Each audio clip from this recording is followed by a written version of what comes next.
It began with a promise iron-stamped onto roadside billboards: reinventing American mobility.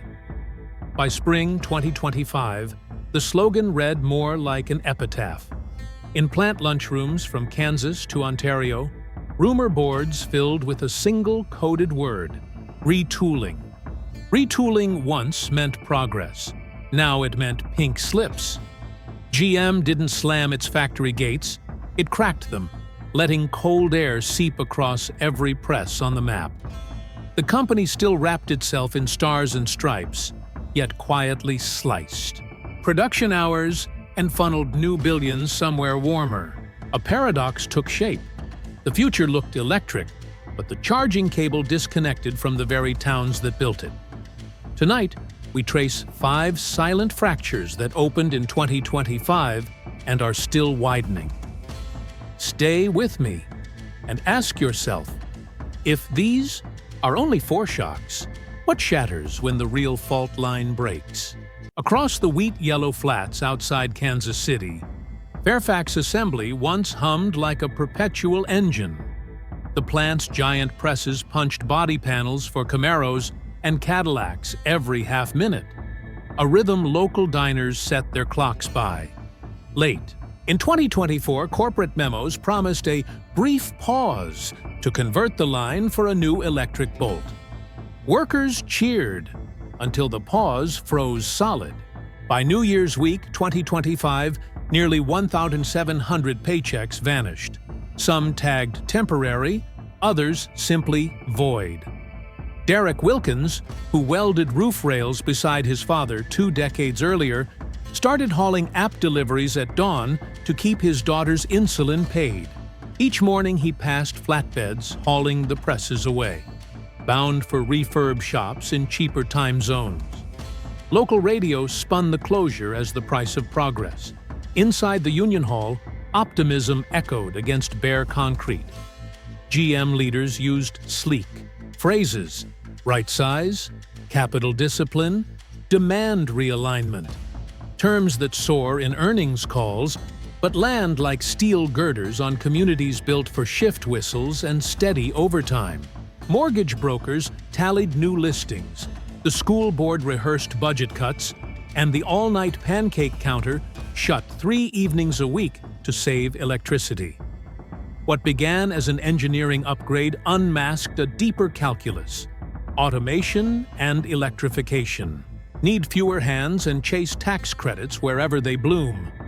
Kansas offered incentives, but algorithms favored other zip codes. Derek was called back 6 weeks later, then furloughed again when a battery casing shortage hit. He calls the new era employment roulette, a game where communities wager everything while the House silently changes the rules. If a flagship plant in America's breadbasket can skid from full throttle to idle in a single quarter, what anchors the towns still waiting for their invitation to the electric century? Farther up I-75, the glittering glass walls of Factory Zero once framed a postcard of the auto future. Robot dogs patrolling aisles, giant battery packs gliding overhead like silent zeppelins. Politicians toured in photo-op cadence, praising a moonshot for American manufacturing. But by April 2025, the orchestral hum thinned to a lonely violin.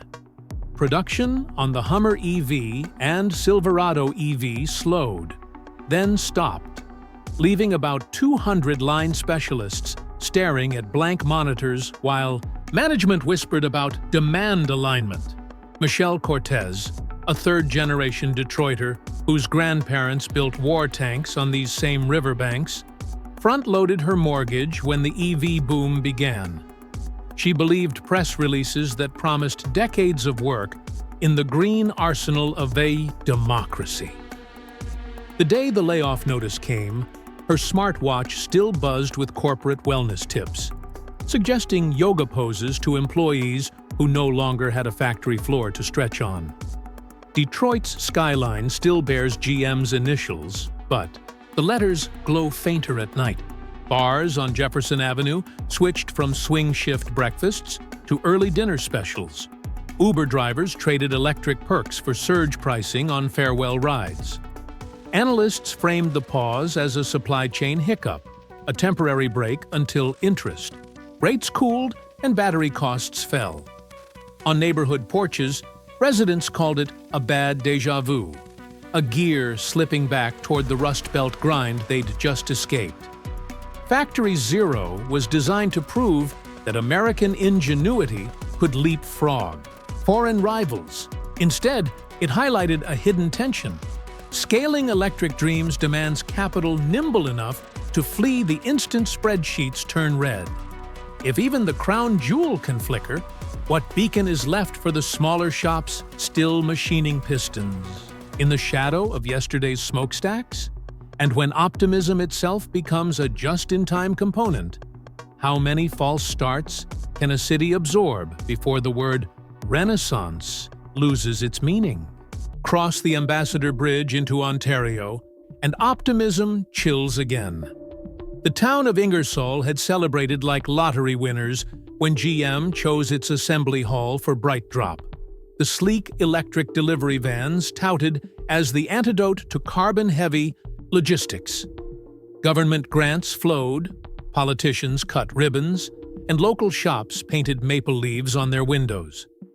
By May 2025, rows of finished vans sat in perfect formation, pristine, charged, and unsold. Fleet buyers, spooked by tariff, ping-pong, and higher financing costs, slammed the brakes. GM announced an extended idle, trimming production to a single shift and releasing roughly 500 hourly workers into limbo until at least October. Javier Morales, a tool-and-die veteran who moved his family here for the promise of stable shifts, now drives past the padlocked gate at dawn out of habit, as if loyalty alone might turn the lights back on. His severance package covers 3 months. The mortgage demands 12. In the downtown diner, waitress tips shrank to coins. The local Little League postponed its season when half the coaching parents took overnight gigs at a regional warehouse. Economists label BrightDrop's stall a case of inventory imbalance. On Facebook buy-sell pages, families call it betrayal in slow motion. The vans themselves become a haunting exhibit, evidence that bold engineering means little if policy. Headwinds flip direction overnight. Subsidies come and go, battery minerals spike, and trade rules now read like shifting sand. Ontario's auto belt once thrived on a cross-border handshake. American demand met Canadian craftsmanship. But when an EV downturn ignores that handshake, layoffs ricochet through 2 currencies and 10 supply chains at once. Community leaders plead for diversification. Yet every proposal circles back to the same question. If a flagship green venture can ice over this quickly, what does resilience really look like in a world where tomorrow's technology can freeze? Mid-stride? And if electric salvation is this fragile, how do smaller towns chart a future before the next promising acronym turns into another abandoned parking lot? Meanwhile, on the east bank of the Genesee River, Rochester's GM Components plant looked safe. Too small to tempt headlines, too specialized to fail. Then a June bulletin slid onto the break room corkboard.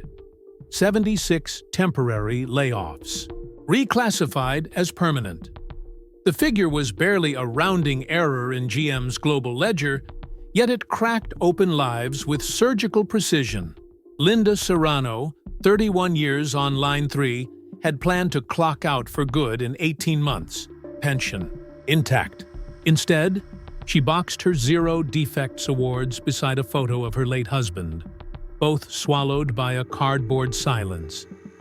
Her supervisor handed out retraining brochures printed on paper so glossy they reflected the fluorescent sorrow overhead.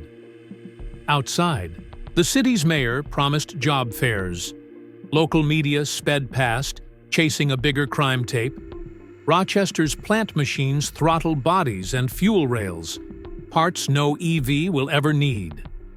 In one sense, Linda wasn't laid off. She was time shifted out. Of a powertrain era nobody had the courage to eulogize. Suppliers took note. If precision machining in upstate New York could be flagged as optional, gasket plants in Ohio and casting foundries in Indiana began reviewing their own contingency scenarios. To economists, the closure was right-sizing. To Linda, it was the sound of loyalty dissolving into spreadsheets that will never list her name. And in the copper wire hush that followed, another truth emerged. When cuts are small enough to dodge national outrage, they replicate like hairline fissures, spreading unseen until the bridge itself groans. How loud must a single layoff echo before policymakers hear it above the clang of campaign slogans? Across Lake Ontario, Oshawa once believed it had cheated history. The assembly complex shut in 2019, then rose again in 2021 amid political fanfare and fresh robotics. Yet by late summer 2025, GM announced the third shift would go dark, erasing about 700 jobs and placing another 1,500 supplier positions on a knife edge. Paul Benoit, an assembler who survived the first closure, called the new notice déjà vu with brighter paint. He had told his teenage son that the rebirth proved perseverance pays. Now he rehearsed a different lesson: how global demand curves can flatten family plans overnight. Restaurants that banked on overnight crews trimmed staff. A nearby high school halted its co-op auto tech program when mentors evaporated. GM framed the move as aligning output with market realities. Translation: on the shop floor, North American pickup volumes can pivot to Mexico at the tap of a logistics dashboard. Trucks still thunder past the plant's gates, but their cargo increasingly originates south of any place where Lake Ontario wines slice through winter coats. Community leaders plead for diversification, yet every strategy session circles the weak. Same riddle. If even a resurrected plant can dim again this quickly, how many rebirths can a town afford before faith itself clocks out? Mortgage brokers worry about a wave of forced listings. Union stewards brace for a membership exodus to Western oil sands or gig economy parcels. The night shift's silence isn't just the loss of overtime. It is the sound of a safety net unthreading, one loom at a time. When the lights finally flicker back on, will anyone still be standing beneath them? 5 cuts, 5 towns, one unmistakable signal.